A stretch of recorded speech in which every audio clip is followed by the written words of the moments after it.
61세세요 저분이. 그런데 저는 처음 봤어요. 아이들한테 미쳤어요. 어린아이, 그리고 그 아이들과 연관된 부모에게 미쳤어요. 그래서 저 연세가 됐는데 미국 유학까지 가서 교육학을 전공하고 온 거예요. 그래서 하여튼 기대가 되고, 우리 그 유전도사님은 4개 교구를 혼자서 돌보시다가 많이 지치셨어요. 그래서 한 6개월에서 1년 또 이렇게 쉬는 시간을 또 갖고 다시 또 이렇게 복귀하는 그런 절차를 또 받게 될 것입니다. 그때 다시 기쁨으로 이렇게 만날 수 있기를 바랍니다. 자, 아까 2부 때는 이복인 권사님 훈이 결혼식이 10월 2일로 나갔는데 10월 5일, 요새 작은 결혼식들 많이 하잖아요. 화요일날 이렇게 결혼을 하게 됩니다. 이렇게 많이 축하해 주시기를 바랍니다. 자, 한 권사님이 시집을 나서 30년을 넘게 살면서 하나님 앞에서 풀어지지 않는 문제가 있었어요. 남편도 장로님이고, 그래서 집을 팔아 건축원금을 할 정도로 정말 하나님과 교회를 사랑하는데, 권사님도 30년이 넘게 교회에서 철야하면서 기도도 하고 봉사도 하고 최선을 다해서 하나님을 섬긴다고 섬기는데 물질적인 복이 없는 거예요. 도대체 이게 무슨 문제일까? 도대체 이게 무슨 문제일까? 그래서 그 권사님이 이 집안에 무슨 문제가 없는가, 문제를 살피기 시작합니다. 그래서 답을 찾는데 그 답이 무엇이었냐 하면, 그 집안에 이런 소리가 있는 거예요. 언급자손 이문노. 사연인 즉슨 이 고조 할아버지가 그 살아가시던 군에서는 남의 땅을 밟아본 적이 없도록 아주 무지하게 갚으신데, 문제는 얼마나 악랄하게 소작을 붙였는지, 힘들고 어려우니까 소작농으로 살아가긴 살아가는데, 살아가면서도 계속 그 소작하는 분들이 언급자손 이문노, 언급자손 이문노 이렇게 말을 했다라는 거예요. 무슨 뜻인 줄 아세요? 이문노의 자손들은 급살맞아 죽어라. 이문노의 자손들은 급살맞아 죽어라. 이제 기도는 뭐냐 하면 문제를 아는 거예요. 그 문제를 알고 그 문제를 풀어내는 힘이 기도로부터 오는 거예요. 이제 문제를 알았기에 이제 그 문제를 하나님 앞에 올려드려가며 그 문제를 풀어냈고, 그리고 자녀들을 불렀습니다. 부모의 죄가 자녀의 3, 4대까지 내려간다고 하는데, 이제 우리 때로 멈춰질 것 같고, 이제 너희 때부터는 우리가 하나님 앞에 열심히 심은 그 열매들을 너희들이 누릴 수 있을 것이다, 이렇게 이야기를 했다고 합니다. 우리가 인생을 살아가면서 때론 왜 이렇게 일이 안 풀리고 왜 일이 점점 꼬여만 갈까, 어려움이 가중될까, 안타까움으로 고민할 때가 있다라는 것이죠. 우리 삶의 어려움이 가중되는 이유는 이런 거죠. 하나님이 우리를 훈련시키고 성화시키기 위한 그 과정 속에서 그러니까 다른 말로 연단 과정일 때가 많다라는 것이죠. 그러나 또 다른 이유들이 있죠. 대부분은 우리의 문제로, 지난주에도 우리의 그 시험에 드는 이유 중에 하나가 욕심에 이끌려 시험에 들어간다 말씀을 드렸던 것처럼, 우리의 문제로 하나님 앞에 묶인 경우들이 정말 많다라는 것이죠. 무엇인가 묶이게 되면 여러분, 만사가 묶이게 되는 거란 말입니다. 보셨죠?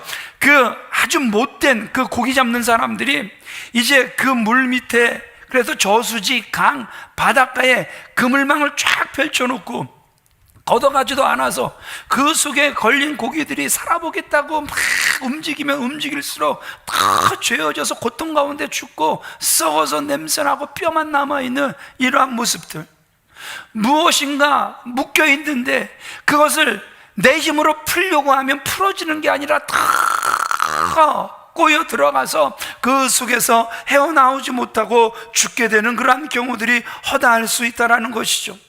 문제는 그 묶인 것을 알지 못해서 계속 환경을 탓하는 거예요. 세상이 나를 이렇게 만들었어, 저 사람들이 나를 이렇게 만들었어. 도대체 문제를 해결해내지 못하고 있는 경우가 많다라는 것이죠. 왜 우리는 우리의 문제를 바로 알지 못하고 살아갈까요? 이유는 그 문제를 볼 수 있는 영적인 안목이 어둡기 때문에 그렇다라는 것이죠.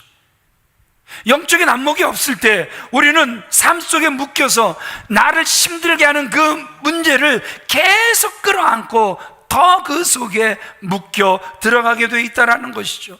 그러기에 오늘 이 예배를 통하여 문제를 볼 줄 아는 영적인 안목이 회복되어지시길 우리 주 예수 그리스도의 이름으로 축원을 드립니다.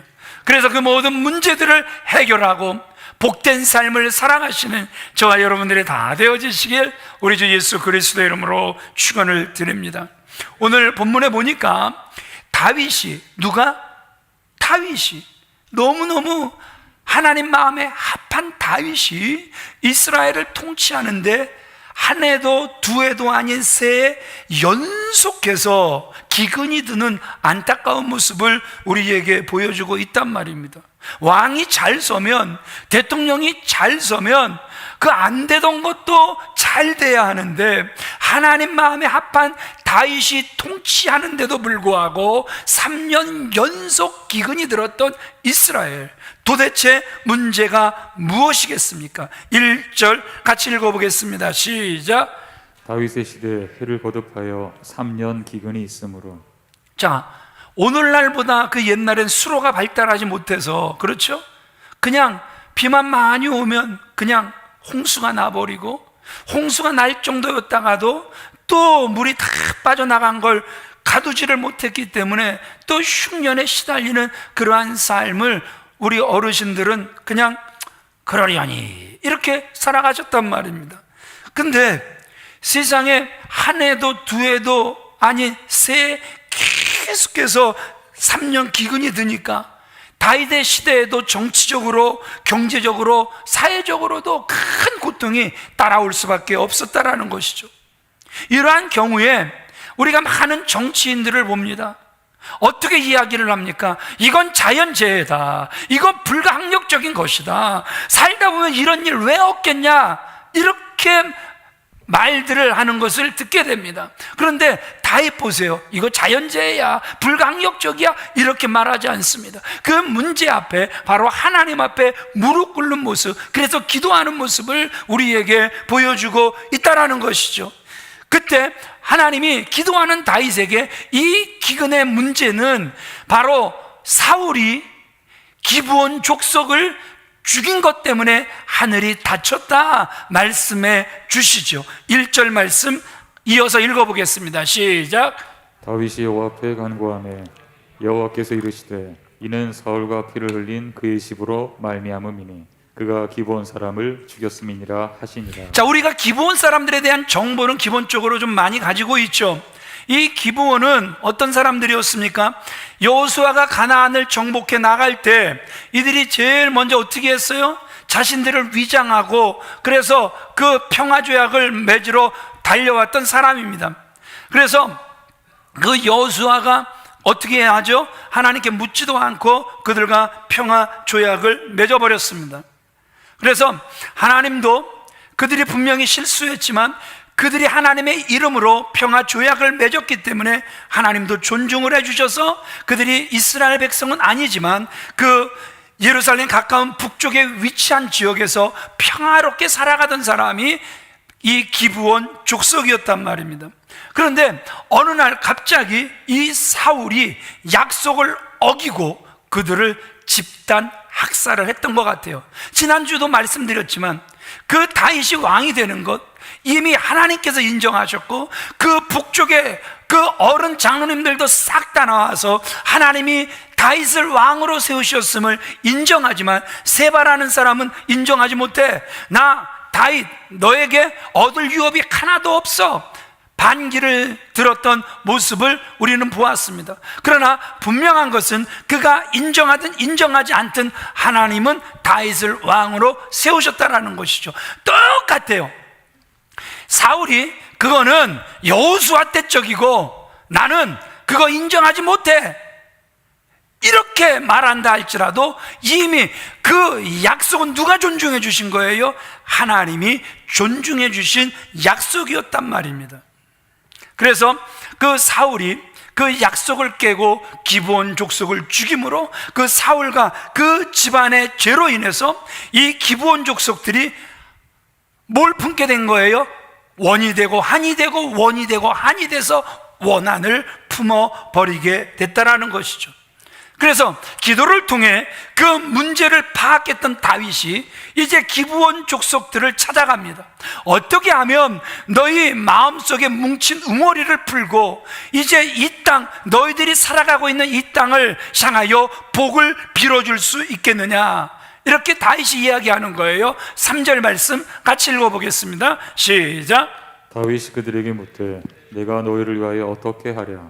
내가 어떻게 속죄하여야 너희가 여호와의 기업을 위하여 복을 빌겠느냐? 예, 묶인 것을 다윗은 왕의 힘으로, 권력으로, 야, 너희들이 이 땅을 저주하니까 3년 동안 묶였잖아, 이 정도면 충분하지 않냐, 이제는 풀어야 되지 않겠냐, 이렇게 말하지 않습니다.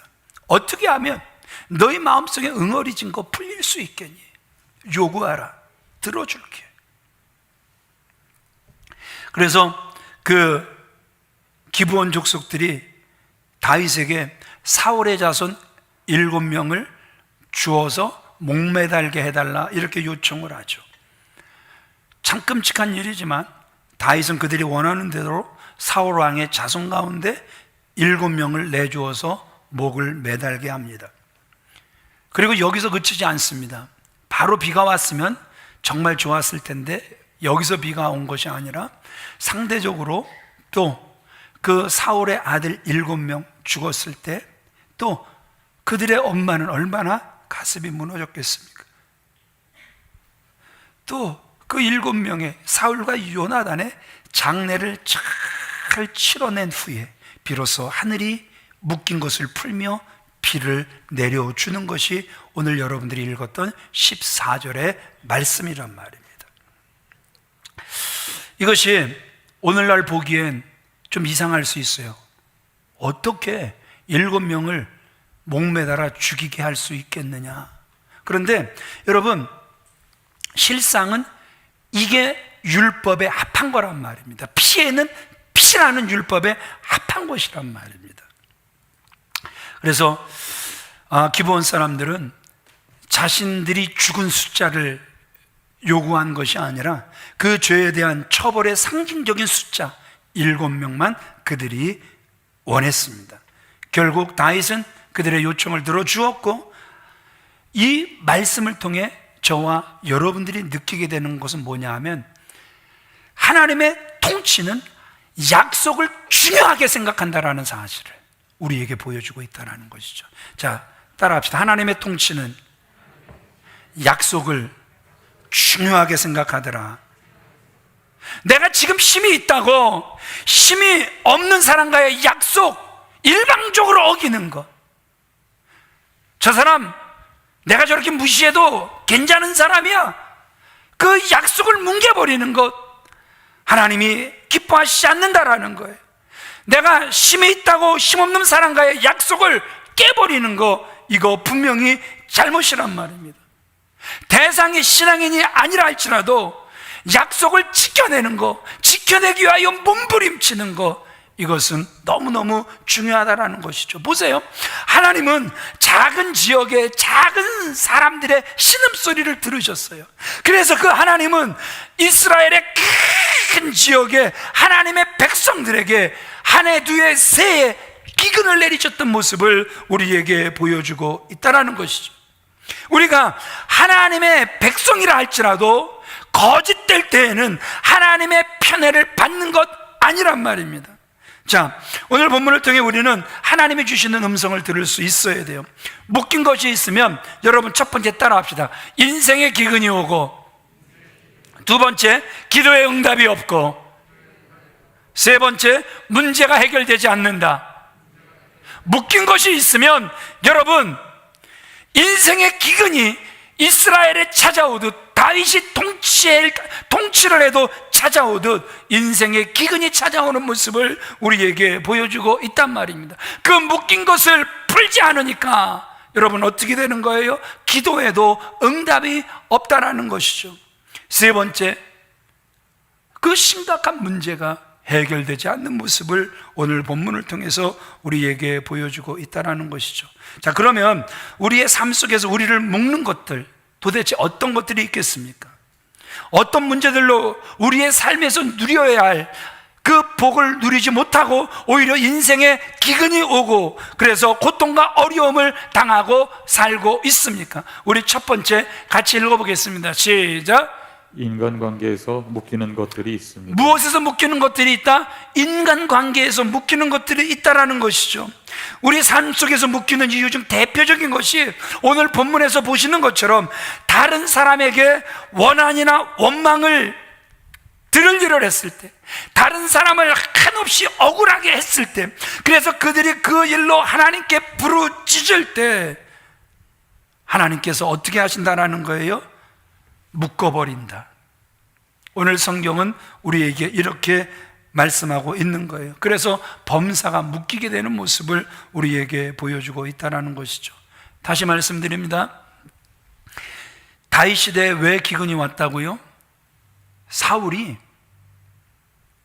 인기를 얻기를 원하는 거예요. 특별히 여러분들이 오늘 읽으시면서 보셨지만 그 2절에 유다 족속을 위하여 사울이 열심히 있는 거예요. 그래서 유다 족속 때문에 기브온 족속을 죽이려고 하는 거예요. 유다 족속이 왜 기브온 족속을 미워했는지 모르죠. 성경에 기록이 없으니까. 그런데 이 사울이 이 유다 족속의 마음은 여하튼 얻어야 되거든요. 늘 싸움을 나가도 앞장서는 건 사사시대의 유다였단 말입니다. 그러니까 어떻게 하든 그들의 마음, 그들에게 인기를 얻기 위하여 그 사울이 기브온을 죽였다라는 것이죠. 그래서 어떻게 된 거예요? 원한을 품고 기브온 족속들이 저주하고 있었기에 하나님이 그들의 신음소리를 들으셨고 그래서 하나님의 복이 임하지 못했다라는 것이죠. 여러분들에게 질문 하나 해볼까요? 자, 여러분들의 자녀를 너무너무 사랑하죠. 여러분들의 자손들을 너무너무 사랑하죠. 그래도 여러분들의 자손들이 다 잘 되길 원하죠. 그러시면 아멘 하시기 바랍니다. 다 우리의 자녀들이, 우리의 자손들이 다 잘 되길 원합니다. 근데 여러분, 지금 그 사울의 죄가 다윗의 시대를 묶어버리는 거예요. 사울 그때에는 다 넘어갔어요. 그런데 언제 기근이 찾아왔다고요? 다윗의 때에 기근이 온 거예요. 내 때에는 아무 문제 없이 지나갈 수 있다라는 거예요. 그런데 그 다음 세대가 문제가 될 수 있다라는 거예요. 자, 우리가 히스기야의 아들이 누굽니까? 그가 15년 생명의 연장받아 낳은 아들이 누구였죠? 므낫세였죠. 그 므낫세 이후로 누가 나옵니까? 아들 아몬이 나오죠. 므낫세도 악하고 아몬도 악해요. 그런데 대표적으로 악했던 사람이 므낫세예요. 그런데 그가 하나님께 철저하게 회개하고 돌아서는 기회도 있었죠. 그렇지만 이제 그의 손자가 누가 나오냐면 므낫세의 손자가 요시아라는 정말 다윗보다 어떻게 보면 더 뛰어난 아주 선한 왕이, 하나님 마음에 합한 왕이 나옵니다. 그래서 그 열왕기 그 하 22장 23장 이렇게 가서 보면 다른 왕들은 그냥 났다가 죽고 그냥 업적들 잠깐 이야기하는데 이 요시아의 업적은 얼마나 컸던지 2장을 활애해 가면서 그가 그 베풀었던 선정을 기록을 합니다. 그러나 마지막 마무리가 뭐냐 하면 요시아가 아무리 잘했어도 누구의 죄가 그 나라를 묶었냐 하면, 요시아를 묶었냐 하면 므낫세의 죄가, 할아버지의 죄가 요시아를 묶어버린 거예요. 여호야김, 여호야긴,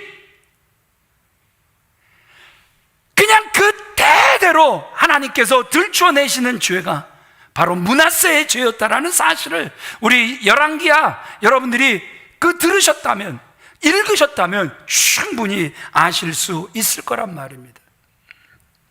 오늘 우리는 내가 깊이 인식하지 못하지만 내 주변 사람들로부터 원한을 품게 하고 원망과 저주를 하게 하는 일들이 많지 않나, 오늘 우리는 생각해 볼 수 있어야 된단 말입니다. 나 때는 넘어갈 수 있지만 차라리 다윗처럼 내 때에 그게 다 닥쳐서 내가 당하면 정말 좋겠지만,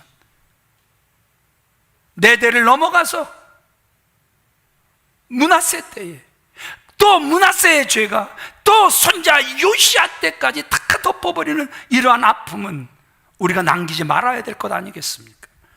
그러기에 누군가 나로 인하여 그 상처를 받아서 나를 향해 미움과 원망을 가지고 있으면 오늘 성경은 묶인다 말씀하고 있는 거예요. 그래서 우리 다짐합시다. 남을 기분 상하게 하면 안 되는 거예요. 우리 옆 사람에게 이렇게 인사하겠습니다. 혹시라도 기분 상하게 했으면 용서해 주세요. 시작. 혹시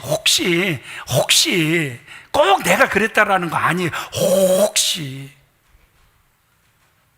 그러나 기도는 그런 거라고 말씀드렸죠. 기도는 문제를 보게 하는 것이다. 죽도록 기도하는데 그렇게 죽도록 기도를 쌓으면서도 문제를 보지 못하는 사람들이 얼마나 많은지 모른단 말이에요. 그래서 그렇게 죽도록 기도를 하면서 문제를 풀어내지 못하는 사람들이 얼마나 또 많은지 모른다라는 것이죠. 그러기에 오늘 하나님께서 저와 여러분들의 영혼을 사랑하사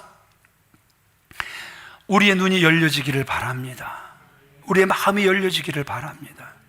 그래서 정말 우리의 자녀들을 위하여, 우리의 자손들을 위하여 복을 심는 그러한 분들이 다 되어지시길 우리 주 예수 그리스도의 이름으로 축원을 드립니다.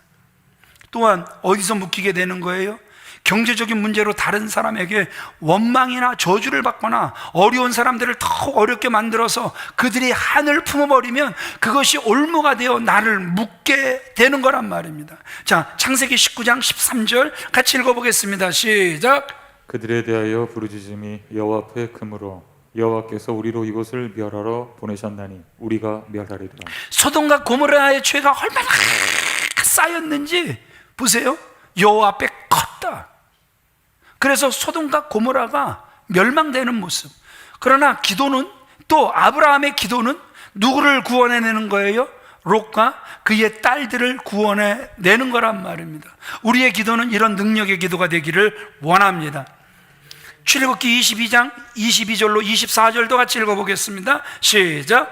너는 과부나 고아를 해롭게 하지 말라. 네가 만일 그들을 해롭게 함으로 그들이 내게 부르짖으면 내가 반드시 그 부르짖음을 들을지라. 나의 노가 맹렬함으로 내가 칼로 너희를 죽이리니 너희 아내는 과부가 되고 너희 자녀는 고아가 되리라. 초대교회가 부흥하는 교회였습니다. 성령 충만한 교회였습니다. 성령의 역사가 강력하게 나타나는 그러한 교회였습니다. 그 말씀도 아주 강력하게 선포되는 그러한 교회가 초대교회였습니다. 그런데 그 초대교회가 언제부터 금이 가기 시작하죠? 구제에서부터 틈이 가기 시작하죠. 거기서 시브리파 헬라파가 갈라지고, 그래서 헬라파가 또 그 구제에서 빠지게 되는 이러한, 그래서 팔은 안으로 굽냐? 왜 팔은 안으로만 굽냐? 이 구제 문제로 초대교회에 문제가 생기기 시작하죠. 그래서 그 사도들이 자기들의 회개문의를 내려놓죠. 그래서 자기들은 기도와 말씀 전하는 일에 전무하겠다. 그래서 사건이 봉합되어지는 이러한 모습을 우리에게 보여주고 있는 것 아닙니까? 오늘 하나님이 어떤 소리에 귀를 기울이시는가? 여기 과부나 고아를 해롭게 하지 말아라. 교회는 정말 어려운 과부나 고아를 잘 돌보는 그러한 교회가 되어져야 한다는 거예요. 교회가 사랑을 말하면서도 하나님, 이 교회는 우리의 어려움을 돌보지를 않습니다. 그래서 그 어려움을 당하는 사람들이 하나님께 부르짖기 시작하면 하나님은 그 기도 소리를 들으시고 묶어버리겠다, 이렇게 말씀하고 계시는 거란 말입니다. 내 노가 맹렬함으로 내가 칼로 고아와 과부를 돌보지 않는 너희들을 죽일 것이다. 오히려 너와 너희의 자녀들이 고아가 되고 과부가 될 것이다. 이렇게 말씀하고 있는 거란 말입니다. 우리 마태복음 8장 18절도 같이 읽어보겠습니다. 시작. 진실로 너희에게 이르노니 무엇이든지 너희가 땅에서 매면 하늘에서도 매일 것이요 무엇이든지 땅에서 풀면 하늘에서도 풀리리라. 하나님이 분명히 말씀하고 계시잖아요. 사람들의 부르짖음이 있을 때 분명히 하나님은 들으시는 거예요. 그래서 너희들이 땅에서 묶을 거야, 내가 하늘에서 묶을게. 너희가 땅에서 풀 것이니 내가 하늘에서 풀어줄게. 오늘 이렇게 말씀하고 계시는 거란 말입니다. 사람들이 하늘 갖고 눈물을 흘리며 부르짖으면 하나님이 그들의 억울함과 안타까움을 보시고 하나님께서 대신 갚아주시겠다라는 거예요. 하나님이 묶어버리시겠다, 이렇게 말씀하고 계시는 거란 말입니다. 그래서 이 땅에 살아가는 어감, 누군가 나를 묶는 사람이 있어서는 안 되는 거예요. 누군가 그 나의 지혜롭지 못함으로 인하여 어려움을 당하는 사람들이 있어서는 안 된다라는 거예요. 하나님께서 사랑하시는 귀한 믿음의 성도님들, 무엇인가 풀리지 않고 심각하게 꼬이는 그러한 문제들이 있습니까? 여러분, 기도해 봐야 되는 거예요. 그 문제를 볼 수 있어야 된다라는 것이죠. 두 번째, 우리 같이 읽어보겠습니다. 시작. 우리는 묶인 문제를 어떻게 해야 합니까?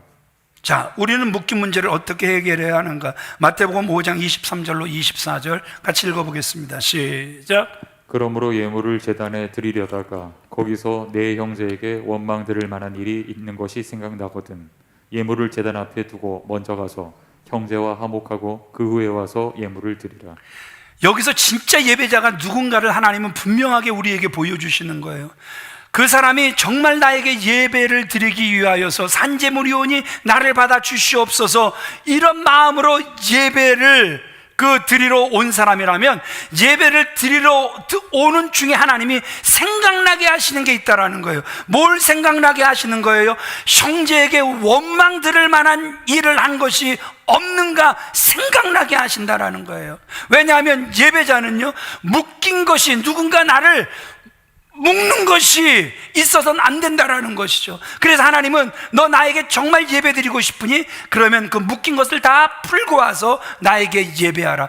그 제단 위에 너의 재물을 내려놓고 먼저 가서 형제와 화목하고 그 후에 와서 예배를 드려라. 이런 사람이 진짜 예배자라는 것이죠. 여러분, 참 예배자, 주님이 찾으시는 예배자가 되시기를 바랍니다. 그러기에 여러분들이 예배하려고 할 때마다, 그래 나는 너의 예배를 정말로 진실로 받기를 원한다. 그러기에 하나님이 무엇인가 하나님 앞에 예배하는데 방해되는 것들을 생각나게 하셔서 먼저 회개하고 풀면서 하나님 앞에 영과 진리로 예배하게 하시는 참 예배자들이 다 되어지시길 우리 주 예수 그리스도의 이름으로 축원을 드립니다.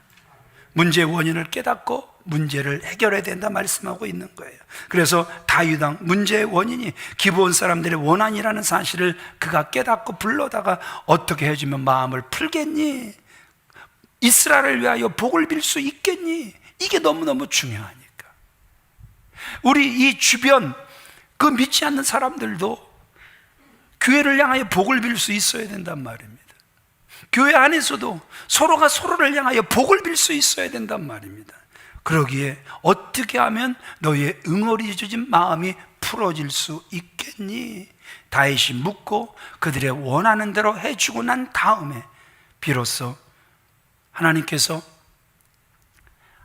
하늘에 묶었던 것을 푸시고 비를 내려주셨다는 사실을 우리에게 보여주고 있다는 것이죠. 자, 하나님의 교회는 서로 아프지 않아야 돼요. 아들을 내어준 엄마도 아프지 말아야 되고,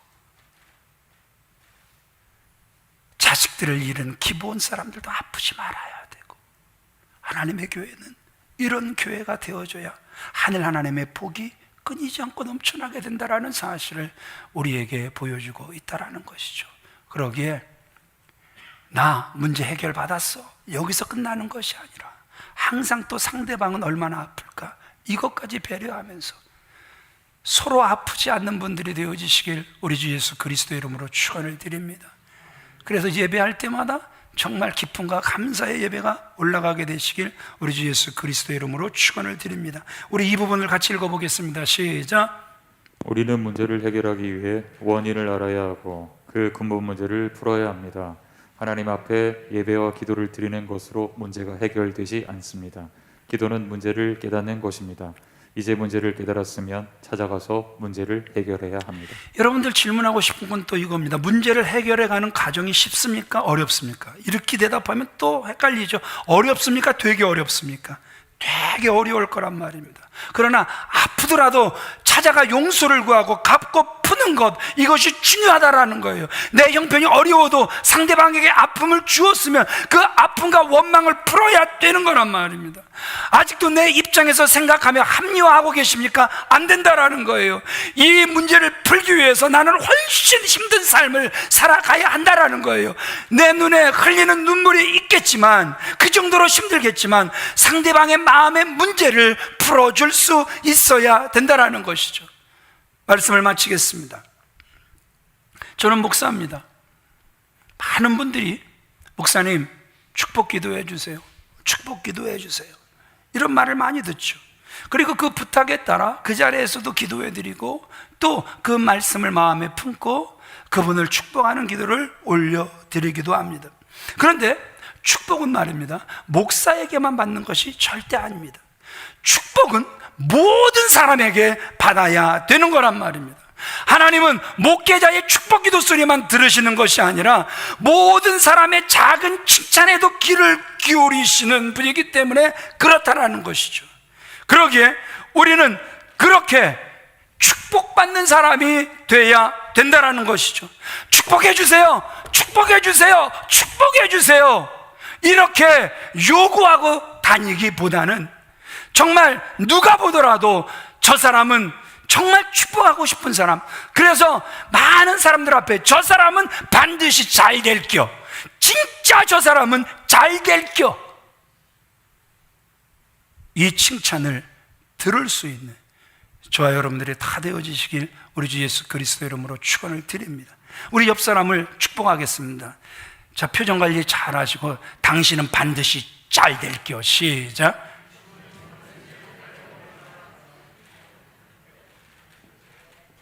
표정들이 안 밝고 축복을 하는 표정들이 밝으셔야죠. 당신은 반드시 잘 될 겁니다. 아멘. 누가 봐도 축복하는 사람들, 저절로 복을 빌어주고 싶은 이러한 분들이 되어지셔야 한다라는 거예요. 신앙인은 다른 사람, 그래서 신앙인이든 비신앙인이든 축복해주는 사람이 반드시 돼야 하지만 다른 사람에게 그렇게 축복받는 사람이 되는 것, 더더욱 중요하다라는 사실을 깨달아 알아. 이 한 주간의 삶, 여러분들을 보는 사람마다 주님을 보고 그래도 축복하는, 그러한 축복받는 저와 여러분 다 되어지시길 우리 주 예수 그리스도 이름으로 축원을 드립니다.